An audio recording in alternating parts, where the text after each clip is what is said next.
Hello guys, मैं पुष्प मंदाकर स्वागत करता हूँ आपका फ्लाह एकेडमी में। तो गाइस, वर्ग 2 का चयन परीक्षा का मैथ्स का सिलेबस आपके सामने है। थोड़ा शॉकिंग है। जैसा सोचा नहीं होगा आपने वैसा ही हुआ, और हर बार ऐसा ही होता है। ये लोग कुछ ना कुछ ऐसा कर देते हैं कि आप लोगों को ना सिलेक्शन लेने की वजह हो। किसी को नहीं पता था कि अनएक्सपेक्टेड चीज़ होगी, फिजिक्स केमिस्ट्री भी जोड़ देंगे। चलिए थोड़ा सा मैथ्स का सिलेबस देख लेते हैं और थोड़ा सा प्लानिंग कर लेते हैं कि 2 महीने में कैसे हम इसको कर सकते हैं। तो देखिए, सबसे पहले आपको मैथ्स का जो सिलेबस है, गणित का जो सिलेबस है, इसमें आपकी टोटल 20 यूनिट इन्होंने दी हुई हैं। 20 यूनिट आपको दी हैं, जिसमें से 10 यूनिट जो हैं वो गणित की हैं, यानी मैथ्स की हैं। और 10 यूनिट में 5 यूनिट जो हैं वो फिजिक्स की हैं, और 5 यूनिट जो हैं वो केमिस्ट्री की हैं। जी हाँ, यानी कि इन्होंने ये कर दिया कि भैया 10 यूनिट हम मैथ्स की दे रहे हैं।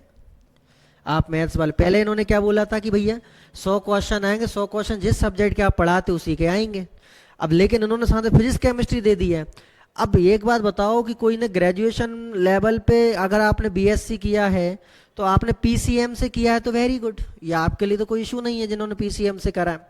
लेकिन जिन्होंने पीसीएम से नहीं करा या जिनके पास सिर्फ एम था या पी था, है ना, जिन्होंने जनरली कॉम्बिनेशन में फिजिक्स और मैथ्स तो रहता ही है, और जो क्या बोलते हैं अपना केमिस्ट्री हट जाता है, और सिर्फ जिन्होंने पीसीएम से करा होगा, केवल उन लोगों के लिए तो बहुत ही बढ़िया, उनकी तो ठीक है, उनका तो काम बन जाना है। अब लेकिन बाकी लोगों के साथ क्या हो रहा है, थोड़ा पढ़ लेंगे, अब पढ़ना पड़ेगा भैया। अब 2 महीने में कैसे पढ़ पाओगे, बस वो आपके पास जेई मेंस का पेपर आपने सुना होगा। अब आपको जेई मेंस का पेपर आपको देना है। जेई मेंस में भी आपका वही पीसीएम आता है, तो जेई मेंस का पेपर आपका होने वाला है। 100% ये लोग टफ ही पेपर बनाएंगे, क्योंकि मैथ्स में संभावनाओं की कमी नहीं होती है। तो ये टफ पेपर तो आपका बन के रहेगा, चाहे कुछ हो जाए, बाकी अपन समझ लेते हैं। तो देखें जैसे ध्यान से, तो आपको पहले यूनिट 1 में क्या है, यूनिट 1 में आपका नंबर सिस्टम है, रियल नंबर है। ये क्लास नंबर सिस्टम और रियल नंबर, ये क्लास 9th और 10th का सिस्टम है ना। ये 9 10th का है। Polynomial linear equation in two variable, ये 10th क्लास का है। Lines and equation and triangles, ये भी आपका 10th का ही है। एनसीईआरटी की बुक से बात कर रहा हूँ मैं, ठीक है ना। जो भी बात करूँगा मैं एनसीईआरटी की बुक्स के हिसाब से बात कर रहा हूँ, कि अपने हिसाब से जो है हमें एनसीईआरटी की बुक से ही पढ़ना है, जहाँ तक है वहाँ तक। Lines and angles, triangle, quadrilateral, area of parallelogram and triangle, देखो area and parallelogram and triangle ये 9th क्लास का है। सर्कल जो है ये भी 9th क्लास का है। क्वाड्रिलेटरल ये आपका, ये भी आपका 9th क्लास का ही है। और इसके बाद में यहाँ पर ट्राइंगल्स, लाइंस एंड एंगल्स, ये सब आपका 9th क्लास का है। और ट्राइंगल्स में 10th क्लास भी आ जाएगी, ठीक है ना, क्योंकि इसमें कार्ड ये कॉन्ग्रुएंसी आ गई है। वहाँ की quadrilateral, sum of properties of quadrilateral, type of pattern, ये सब आपका 9th क्लास में था। एरिया रिलेटेड टू पैरेललोग्राम, ये भी सब 9th क्लास में ही है। हेरोन्स फॉर्मूला ये भी 9th क्लास का है। एरिया रिलेटेड टू सर्कल ये 10th क्लास का है। सरफेस एरिया एंड वॉल्यूम ये 9th और 10th दोनों का है। यानी घुमा फिरा के ये है कि यूनिट 1, यूनिट 2, यूनिट 3 आपकी 9th और 10th से आने वाली हुई है ना। अब आता है यूनिट 5 पे, जिसमें ट्रिग्नो, जिसका नाम है ट्रिग्नो। तो देखिए आपका ट्रिग्नो जो है ऑब्वियसली बात है 10th में भी है, 11th में भी है। तो ये 10th और 11th की आने वाली है ट्रिग्नो, क्योंकि देखें आप इसमें इनवर्स ट्रिग्नोमेट्रिक फंक्शन भी दिया हुआ है। नॉर्मल ट्रिग्नो तो आपकी 10th और 11th की जो ट्रिग्नोमेट्री है वो इससे आएगी, है ना। ट्रिग्नोमेट्री तो भैया मैन के लिए ही कर सकती है। यूनिट 6 पे आ जाओ। यूनिट 6 आपकी क्या कह रही है, यूनिट 6 कह रही है complex number and quadratic equation और सरफेस सीरीज एंड इक्वेशन। देखो ये सब 11th में है ना। ये आपका कोऑर्डिनेट ज्योमेट्री, ये भी आपके 11th में। कोऑर्डिनेट 3D तो ये 11th में, और ये 12th में। तो ये 11 12 का मतलब यूनिट 6 से आपकी 11th चालू हो गई, है ना। 11th and 12th, sorry 11 and 12th आपकी यूनिट 6 से चालू हो गई है। यहाँ पर जो आपका ये आने वाला है यूनिट 7 में, स्पेस क्वाड्रेटिक्स, वेक्टर अलजेब्रा भी आ गया साथ में। यूनिट 8 में स्टैटिस्टिक्स। अब स्टैटिस्टिक्स तो 9th में भी है और 12th में भी है, मतलब 11th में भी, 10th में भी है ना। अब जैसे mean, dispersion, range, deviation, standard deviation, तो ये 9 से लेके 12 तक आएगा पूरा स्टैंड, ये आपका स्टैटिस्टिक्स, जिसमें प्रोबेबिलिटी है। प्रोबेबिलिटी ऑब्वियसली बात है, ये 12th वाली प्रोबेबिलिटी भी पूछ सकते हैं और 9th वाली प्रोबेबिलिटी पूछ सकते हैं। तो ये 9 to 12th है ये यूनिट जो है। इसके लिए यूनिट 8 के लिए आपको 9वीं से लेके 12वीं तक ही पढ़ना पड़ेगा भाई साहब, ठीक है। अब इसके बाद में आते हैं 9th यूनिट पर। 9th यूनिट का नाम है लिमिट एंड डेरिवेटिव्स। तो आप समझ ही गए होंगे 12th क्लास का है। Limit and derivation, differential equation है, इंटीग्रेशन है, डिफरेंशिएशन है, पूरा इंटीग्रेशन डिफरेंशिएशन की यूनिट है ये पूरा। और यूनिट 10 जो है वो वेक्टर एनालिसिस एंड आपका ज्योमेट्री है। तो ये चीज़ ध्यान से देखो, ये कौन सी क्लास का है। ना तो ये 9th का है, ना ये 10th का है, ना 11th का है, ना ये 12th का है। ये है भैया आपका बीएससी का। कहाँ का है ये आपका?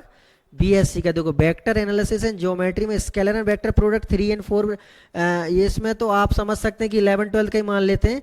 Gradient, divergence and curl, direction derivative, vector identities and vector equation, vector integration, theorem of Gauss, green और स्टोक विदाउट प्रूफ प्रोबेबिलिटी, ये देन। तो ये बीएससी में जो नॉर्मल जो फर्स्ट सेम में शायद वेक्टर एनालिसिस एंड ज्योमेट्री है, ये उस टॉपिक का हैगा। ये इसमें कोई ज़्यादा खास नहीं है, बस ये आपको वेक्टर प्रोडक्ट, स्केलर और वेक्टर प्रोडक्ट तो 11 12 में ही है। लेकिन ये 3 और 4 वेक्टर्स में, 3 में तो आपके पास कौन मिल जाएगा?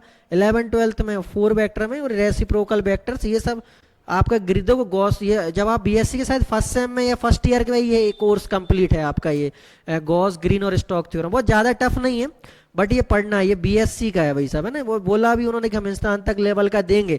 अब आपका हो गई सर ये तो 10 12 में, लेकिन उन्होंने लिखा ना कि स्नातक लेवल से लिंक करेंगे, तो ये आपका बीएससी में है ये पूरा सेटअप। तो आपको वहाँ समझना पड़ेगा थोड़ा। ये तो आपकी मैथ्स हो गई। तो आपने देख लिया 9 to 12 में क्या आना है। एक ग्रेजुएशन का एक टॉपिक हमें मिल गया। अब हम आगे बढ़ते हैं। अब हम आते हैं भैया नेक्स्ट हमारे फिजिक्स पर। फिजिक्स में इन्होंने हमसे पूछ लिया force and mechanism, class 11th का है ये, है ना। पहला टॉपिक है क्लास 11th का। प्रॉपर्टीज ऑफ मैटर, ये भी 11th का ही है। मैग्नेटिज्म एंड इलेक्ट्रिसिटी, ये आपका 12th क्लास का है, ठीक है। ये दोनों 11th क्लास के हैं। यूनिट 11 आपकी 11th क्लास, यूनिट 12 आपकी 11th class. Unit 30 magnetism and electricity, ये आपका 12th क्लास से है, 12th क्लास से रिलेट कर रहा है भैया ये। और ऑप्टिक्स एंड साउंड, ये भी आपका 12th क्लास का ही है। और dual nature of light and electron, ये भी आपका 12th क्लास का है। यानी कि 5 यूनिट में से 11th क्लास की 2 यूनिट हैं और 12th क्लास की 3 यूनिट है, ठीक है भैया। P N junction, P N doubt, बहुत मजा है इन चैप्टर में। हालांकि फिजिक्स जिन्होंने बीएससी फिजिक्स से करी है उनको तो बहुत सिंपल लगेगा, जिनका पीसीएम है उनकी बल्ले बल्ले है भाई साहब, ठीक है भाई साहब। जिन्होंने पीसीएम से करा बहुत बढ़िया करा, आप लोगों को पता नहीं, आपके फेवर का काम हो गया। केमिस्ट्री में आते हैं। अब केमिस्ट्री में देखते हैं। केमिस्ट्री में लिखा है state of matter and chemical kinetics, ये आपका बिल्कुल 11th क्लास से रिलेट है। Periodic table and classification element में देखो जरा, यहाँ पे कॉन्फ़िगरेशन भी है, study long term periodic table भी आपको पूरी पढ़नी है। उसमें लिखा है बकायदा study of long form of periodic table. SPDF block है, ये भी आपके 11th क्लास का ही, ठीक है ना। ये दोनों आपके topic 11th class. Solution equilibrium, ये क्लास 12th का है। इसमें solution and type of solution, equilibrium in physics and chemical process, law of masses of action, Le Chatelier principle, ionic equilibrium, ionization and acid strong, ये भी आपका 11th का ही है। ये 12th का सॉल्यूशन है, ये भी 11th का ही है। यानी 16 17 18 11th क्लास का है केमिस्ट्री में। और देखते हैं ये 19 और 20 जो आखिरी बचा है। हाँ तो भैया पूरी जो केमिस्ट्री है वो पूरी 11th क्लास से दे दी उन्होंने, 12th क्लास में कोई खास। ये देखो ऑर्गेनिक केमिस्ट्री में इन्होंने basic concept of techniques, hydrocarbon, functional, polymer, biomolecules. तो ये पॉलीमर और बायोमोलिकुल्स ये 2 टॉपिक हैं, ये 12th क्लास में है। और ये जो 3 टॉपिक हैं ये 11th क्लास में है। Environmental and daily life chemistry, ये आपका जो ग्रीन केमिस्ट्री, ये फूड मूड क्लीनिंग एजेंट, ये नॉर्मल आपका 9th में भी है, 10th में भी है, 11th में भी और 12th में भी। तो इससे कोई, ये देखो क्लीनिंग एजेंट हो गया, फूड केमिस्ट्री हो गई, ये आप आसानी से समझ सकते हो। ये बहुत कॉमन डेली लाइफ केमिस्ट्री है जो 12th में भी है और 10th में भी है। तो ये चीज़ हो गई, मतलब बेसिक जो केमिस्ट्री दी है ना, केमिस्ट्री 11th क्लास की भाई साहब, यानी कि बेसिक केमिस्ट्री है। केमिस्ट्री बेसिक है, जो यहीं आपका जो सिस्टम उलझेगा वो इसी में ही उलझेगा, ठीक है ना।